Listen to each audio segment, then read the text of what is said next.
Japan, Germany, China మనకంటే చాలా advance టెక్నాలజీని రైల్వేస్లో ఇంప్లిమెంట్ చేస్తున్నాయి. జపాన్లో ఉపయోగిస్తున్న షింకాన్సెన్ టెక్నాలజీ గత 55 సంవత్సరాలుగా అక్కడి రైల్వేలకు రక్షణ కవచంగా ఉంది.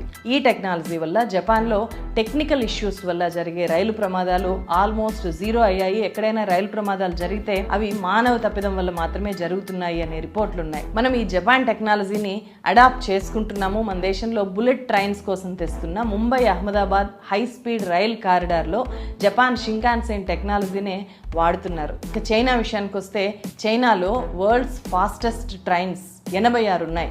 వీటి కోసం ప్రత్యేకమైన 22,000 కిలోమీటర్ల రైల్వే రూట్ని అక్కడ డెవలప్ చేశారు. అలాగే యూరోపియన్ యూనియన్లో సిగ్నలింగ్ వ్యవస్థ చాలా పటిష్టంగా ఉంటుంది. పట్టాల పక్కన రైలు వెళ్తున్నప్పుడు ఆ సిగ్నల్ గమనించాల్సిన అవసరం లోకో పైలట్కి లేకుండా మొత్తం కంప్యూటరైజ్డ్ సిగ్నలింగ్ వ్యవస్థని అక్కడ ఇంప్లిమెంట్ చేస్తున్నారు.